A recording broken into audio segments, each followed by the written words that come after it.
when you try to impose your opinion to others, that would lead to not the best outcomes for your patients. You need to talk to your patients, understanding their fears, trying to explain whether you know or don't about safety of the vaccines. Thank you for joining us today, Sebastian. Could you please tell everybody a little bit about yourself? Hi everyone, I'm Sebastian Ortiz. I'm from Colombia. I'm a pediatric neurologist and epileptologist. I work primarily with refractory epilepsy and genetic epilepsy.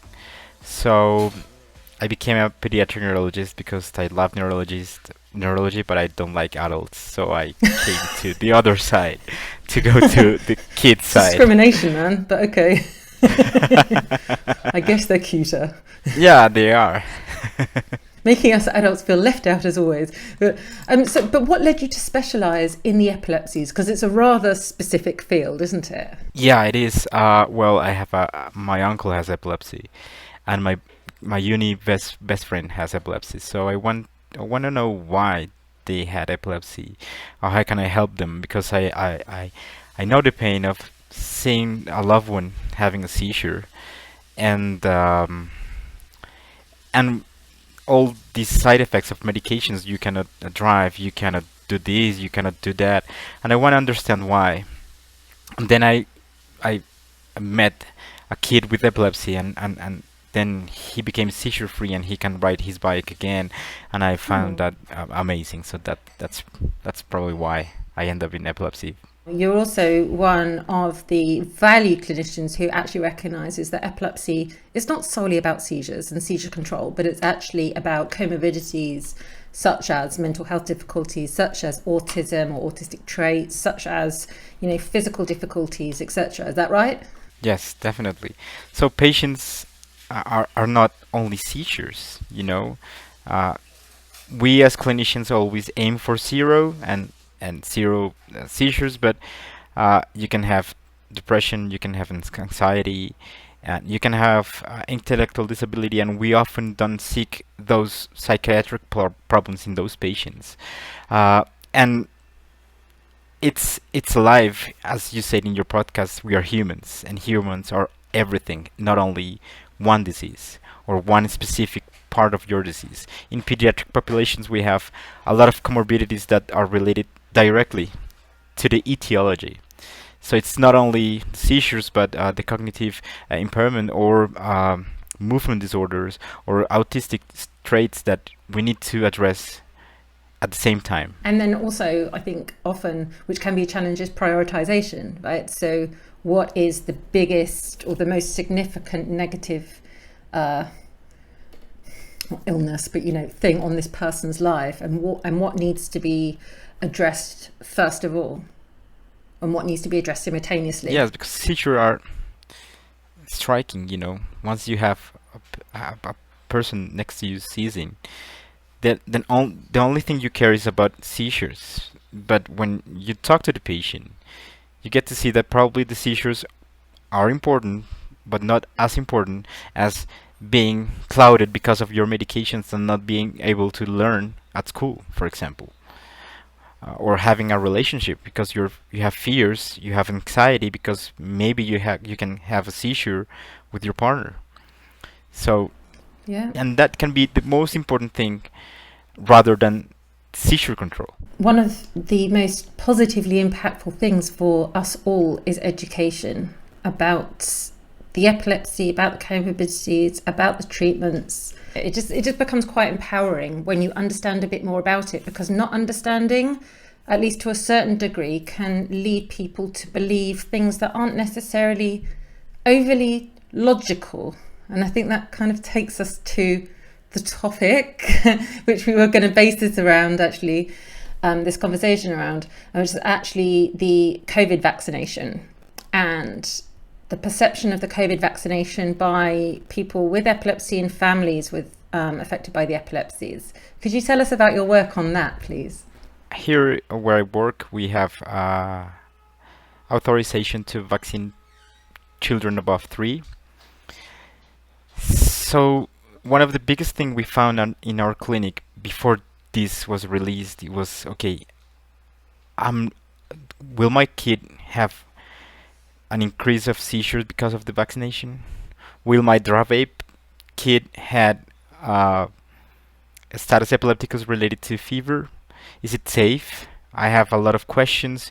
They even had questions that, from a medical point of view, weren't like logical, but for them, having something related to genetic, like an RNA vaccine, can hamper the probability of having genetic treatment in the near future because of the mutation they have.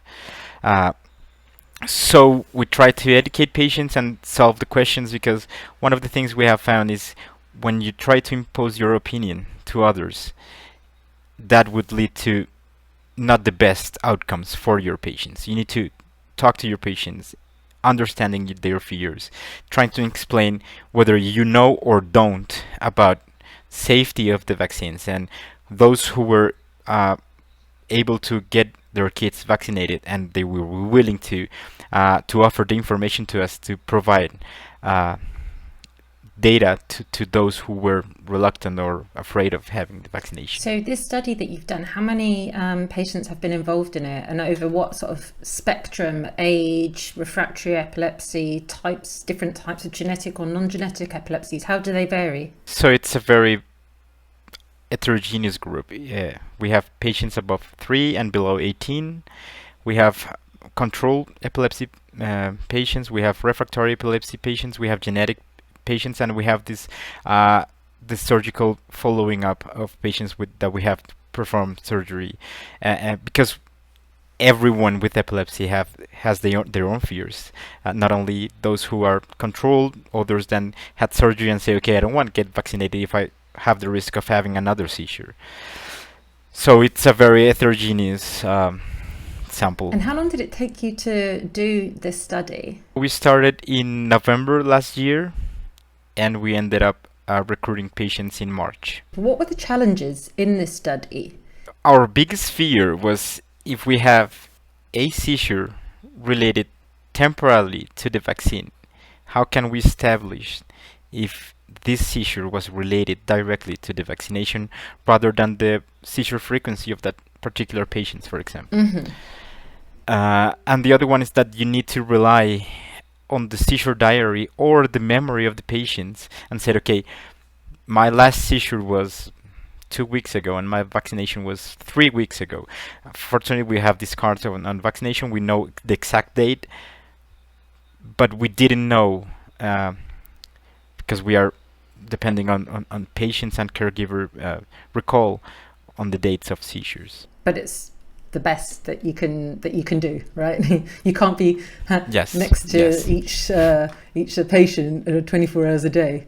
And so tell us exactly what the results showed and what was surprising and what was not surprising. In my personal experience, with my second and third dose, I had fever, chills, and goosebumps. But in our cohort, only 20% had fever after vaccination. We only had one patient that had a seizure after the day after the vaccination. She didn't have fever, and we don't know if this is related to her seizure frequency, which was 1 seizure per week, or it was related to the vaccination, but it is 1 out of 180. And it wasn't status epilepticus? Yes, it wasn't. And the other patient that we had to exclude it because of her previous diagnosis is that we had one patient that developed a PNS after the vaccination. Oh. So we didn't want to include it because it wasn't the scope of our research, but we need to address that people can have PNS after vaccination, and this is a possibility. Or having a faint or any other differential. You're just making me think of the reasons that they sometimes offer biscuits when I go and get a vaccination or something. I don't know if they do that also, but sometimes when I went to go and get my all of my COVID jabs over here, they would offer me biscuits just in case I felt faint, and I just pretend I felt faint and ate a biscuit, but I never felt faint. Yeah, we have cute band-aids with smiley face. You haven't released the paper officially yet. What do you anticipate for the reaction to be to your paper, and whose reaction are we going to be looking at? We're going to be looking at the reactions from clinicians or from possibly patients and families, or hopefully both. What's the intention? It goes both ways. There will be a lot of criticism about the design of the study, because we have no control about the recall of the seizure. We have evaluated a lot of different vaccines that are not EMA or FDA approved, like the Chinese one or the Indian one, because those are the ones we have here in Colombia. And also educate those patients who are reluctant to get the vaccine because of the fear or because of misconceptions or previously, information regarding the vaccines, because we all need to show evidence. And again, it's not by confronting them and saying, okay, you are wrong. It's about saying, okay, this is the evidence I have with my patients that we don't have any increase of seizure frequency or status epilepticus with the vaccine, and that those patients taking anti-seizure medications didn't have any adverse effects or related effects between the ASM and the vaccination. Personally, I'm quite happy to hear the results of your study, but equally, I mean, I might have felt a bit put out if it had shown that perhaps some people would be more likely to have a seizure after the vaccination, but that would be the truth, and that is what is valuable. So it's kind of, whether we like the answer or not, that's what the answer is, like many things in life. Definitely. And you need to publish the results whether they are positive or negative, because again, it's information to be safe. If we happen to find that people will have an increased seizure frequency, then we should advise people with epilepsy, okay, be careful, try to take rescue medication before your jab, or whatever plan to protect you from having an increased number of seizures. And that's important too, because information is information. Whether you like it or not, you need to put it out to your patients. And this study was done because the first patient that asked me about COVID vaccination, my response is, I don't know. And she said, okay, if you don't know, then I won't put the COVID vaccine in my kid. So I had to start seeking information about who has published about this. And until now, probably we only have the Torie paper. It was released a couple weeks ago that shows no increase in status epilepticus and no increase in the seizure frequency of those patients. But outside that, we didn't have any information, for example, with juvenile myoclonic epilepsy or childhood absence epilepsy or STXBP1 patients with epilepsy or Dravet epilepsy. So that's why we came with the idea, okay, it's kind of mandatory in our country to get vaccinated. You can say no, but you cannot enter to anywhere, you can go to anywhere, so probably you will get vaccinated. And we need to provide them with information, with local data, and probably to show this data to others that are in the same spot as we are. There isn't anything shifty being put into a needle for you to be injected with. It's all it's a vaccination thing, and that is it. So how do you think we can change things going forward when it comes to people's doubts regarding vaccinations, or really treatments that people have when they have epilepsy, whether it's to do with the epilepsy or not? Probably the first thing is to listen to your patient, because you have your own thoughts and you have your own worries and you have your own conception related to everything. Anti-seizure medications, vaccinations. If I want to impose my opinion over yours, then we don't have a relationship. Because the most important thing is to educate yourself as a clinician to see what your patients need, and on the other hand, try to deliver the best of you so they can understand why you are doing what you are doing, because that's important as well. Probably for me, as we discussed previously, seizure free was the very first thing to do. And nowadays, you know that it's important, but it's not the only thing you have to take into account when you're taking care of patients with epilepsy. And if you can prevent an infectious disease that could lead you to death or can lead you to serious injury, probably the best way is to address what are your fears. Do you have any concerns about safety? Then we can provide information that okay, it's safe for people with epilepsy, and try to discuss further if there's more questions regarding that. There's no such thing as a bad question.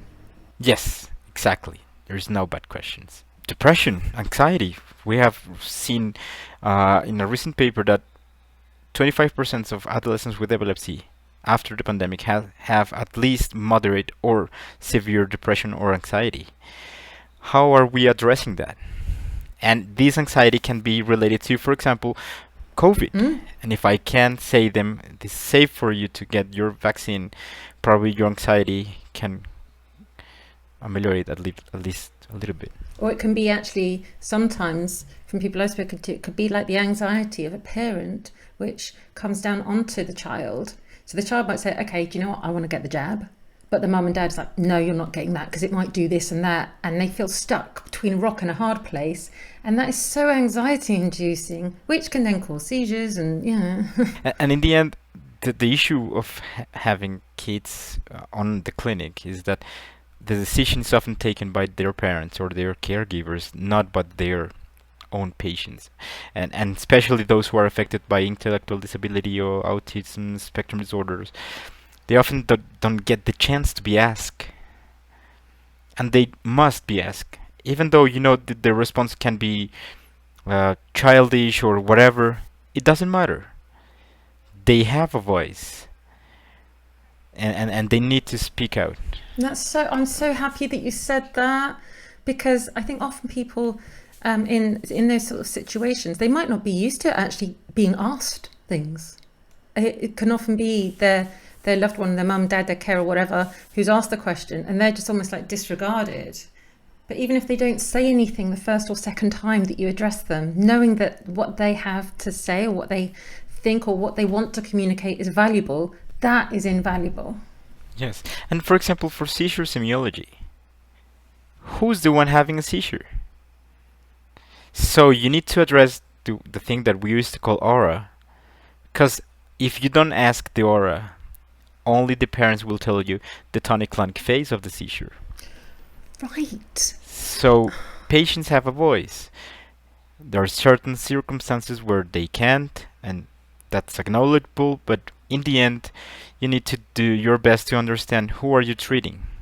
It's not the mom, it's not the dad, it's not the granddad, it's the patient. And what's important for her or for him is not important, or not necessarily the most important thing for the parents. And I think that's why lots of parents can sometimes struggle, is they don't realise that they don't understand what the child is going through. And I think to actually have it declared to them, dude, you don't actually know what your kid's going through, and I need to speak to your child one-to-one, or at least to them directly more than to that parent. I think that can be quite difficult sometimes for them to not to comprehend, but to accept, because it's their baby. And they're often used to just, is that right? Yes, definitely. They are overcaring, you know. It's my kid. We just want the best for him. And the anxiety they have, we have saying here in Colombia that kids are like sponge. They absorb everything around them, either the good things or the bad things. So if you have anxiety, if you have issues regarding the thing that your kid has, he or she is going to understand that, and it's going to suffer. Yeah, definitely. Yeah, it's like when you have children, and you don't find out the kids have gone through what they've gone through until they're an adult and they're hopefully able to articulate it, probably to a counsellor, that I had to deal with these feelings of my parents and I couldn't express myself because of this and this, and I was left completely alone. And then I think when parents hear about that, they're just devastated. They didn't know what their child was actually going through, and that their child was often trying to protect them, because it's a natural instinct, isn't it? You don't want to hurt them, even though they're older and bigger than you. So the sooner that I think parents can be open to having you as their neurologist, epileptologist communicate solely with the little one, the child, however old they may be, up to 17, I think that's the better. I think that's a really good thing to do. Even though they are the little ones, they do have questions. They do have fears. Okay, this guy is saying that it's going to put electrodes in my head with something called stereo whatever I cannot even pronounce. I don't want that. So you need to explain them, because they are the ones who are going through the process. They're going to be at the clinic, they're going to be at the hospital, they're going to be in the theater. So you need to talk to them. That's the most important thing. Yeah, and do you know what's interesting? It can go the other way around. So sometimes, and no doubt you'll have had this as well, where children, or they find this quite cool and exciting. What, you can do that to my head? How does that work? Like, whoa! But the mum or the dad's going, oh, my child! And they're so scared. And the kid picks up on that fear, and then they become scared. Yeah, they're taking selfies with the stereo EEG electrodes putting on. Like, okay, this is my new haircut. Okay. It's the new trend. Yeah. So yeah, that's the way it is. It's almost like, it sounds like family therapy with each appointment. Like trying to communicate with all parties. That's why we work in teams. I couldn't do that on myself. We have great staff with our epilepsy nurse, with the psychologist, with our psychiatrist. Because in the end, there's no man alone. Neither the physicians nor the patients. And actually, I think few families are aware of all the different people involved and the work that's done behind the scenes. So I'm glad you mentioned that. But perhaps that's something we can delve into in another podcast. But thank you so very much for your time today. This has been real fun chatting. And we look forward to seeing you in the UK soon. Hopefully. Thank you so much for your time. Take care. Thank you, Torie.